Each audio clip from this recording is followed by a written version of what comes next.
As a country person wey you be normally, you should know say this our country Nigeria, every day by day na so new things dey happen. Na just cruise now dey try cash for inside the country because our politicians they don dey cease to amaze person. Like this now, my good people, out of the every I don summarize am into 10 points. Yes, so I wan yarn you about the 10 things you need to know as a citizen of this our white green country we will call Nigeria. Number 1, the president of the Federal Republic of Nigeria wey be Bola Ahmed Tinubu, he don appoint Adeola Oluwatosin Ajayi as the new Director General of the Secret Police wey be the Department of State Services (DSS). And the person wey deliver this informate give tori people na the special adviser to the Presido on media and publicity. Im name na Chief Ajuri Ngelale, and he announce am for inside one statement like that wey im deliver on Monday. And my good people, you know say the former Director General of the Department of State Services, im name na Yusuf Magaji Bichi. So many complaints don dey come about that man.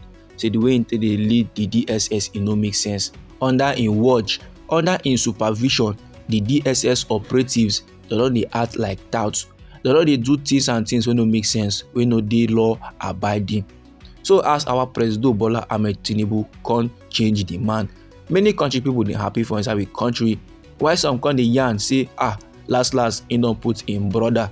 Only God na know wetin in the plan and all those kind of levels them. So the number 2 thing wey I bring come for you wey you need to know for inside this our country Nigeria, my good people, na say the Inspector General of Police wey be Kayode Egbetokun on the 26th day of August for inside this year 2024 wey be on Monday, he don order for wetin dey call a manhunt for those people dey sponsor the members of the proscribed Islamic movement in Nigeria wey dey popularly known as Shiites, plus those people wey give RIP to 2 policemen and wey come injure other policemen them. And as I'm talking to you right now, my good people, the police don arrest about 97 suspects, and like this now all of them dem dey custody. Now you know say as long as say jaguda people dey for inside the country, they go always do jaguda things, and that na why we get the police and other security operatives to make sure say those jaguda people and their jaguda things they no come injure the innocent. Understand? So the number 3 thing wey you need to know as a country person wey you be, na say the economy of we country Nigeria e dey on the right track, and e still dey on the right train. Very soon everywhere go stew for inside the country Nigeria. Our president wey be Bola Ahmed Tinubu, he don express this enthusiasm, he don express this belief on Monday wey be the 26th day of August inside this year 2024. And this one dey happen after the report by NBS say the gross domestic product wey be GDP, e don grow for inside the second quarter. The National Bureau of Statistics, so wey be NBS, they put the growth of the GDP for inside the second quarter at 3.2%. Now this figure so e dey far above the 2.51% wey dem record at the same period for inside last year wey be 2023. So there is progress according to their record. So the number 40 wey you need to know as a country person, na say as from next year wey be 2025, so country people wey dey below the age of 18, they no dey eligible, as in they no go fit sit down to write examination wey dey conducted by West African Examination Council wey be WAEC and National Examination Councils wey be NECO. This dey come from the federal government. That is to say, country people wey never reach the year 18, they never clock 18 years of age, they no go fit write WAEC, they no go fit write NECO for inside the country Nigeria. And this thing now, it go start to take effect from next year, maybe 2025. So if you never reach 18 years and you write WAEC and you write NECO this year, maybe 2024, just count yourself lucky, because from next year, it no go dey happen like that. And no be lie, now for the benefit of us wey be country people, because the way some kind country people take dey write the exam this period, it just tire me. But no matter the matter, we go give God the glory.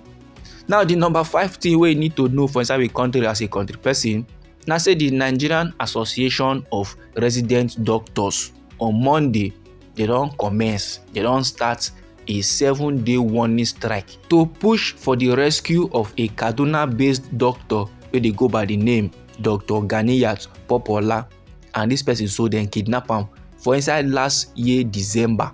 That is to say, this person don spend about 8 months for the hands of the kidnappers. Now this strike wey don shele for inside we country, e don make patients now come dey stranded because no doctor to take treat them. So my good people, at this point in time, e go dey very much wise if we avoid fight, if we avoid anything wey go make us go hospital, wey go make us want to go see doctor, because e no go fit see doctor.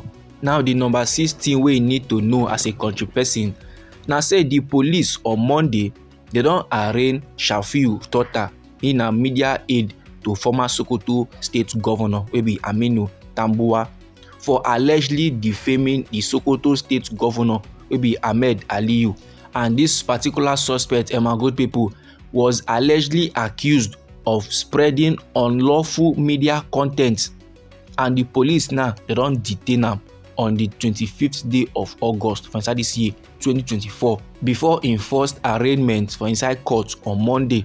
Then the number 7 thing wey you need to know as a country person na say one middle-aged woman wey dey go by the name Teresa Awuah, government don give am RIP for inside Makurdi, wey be the capital city of Benue State. Meanwhile, they still kidnap a director with the Rivers State Board of Internal Revenue Service wey they identify as Aribibia Fubara.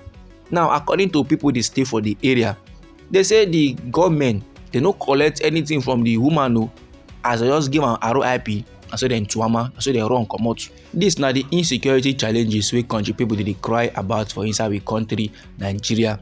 The number 8 thing wey you guys know for inside we country Nigeria as a country person, the police operatives of Akwa Ibom State Police Command, they don arrest 6 suspected cultists and drug dealers.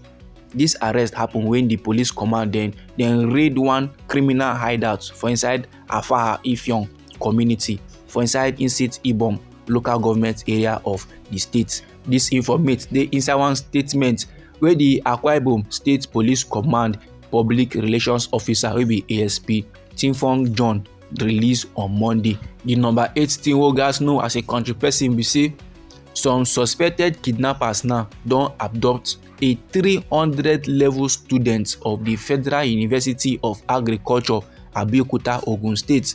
The person name na Christiana Idowu. This kidnapping happened along the Ikorodu Yaba Road inside last week. This information now they come from a family source wey talk to Tori people on Monday, and this source now come dey yarn dey give Tori people say the people wey adopt this 300 level students, they demand the sum of 3 million naira as ransom before they go release the students.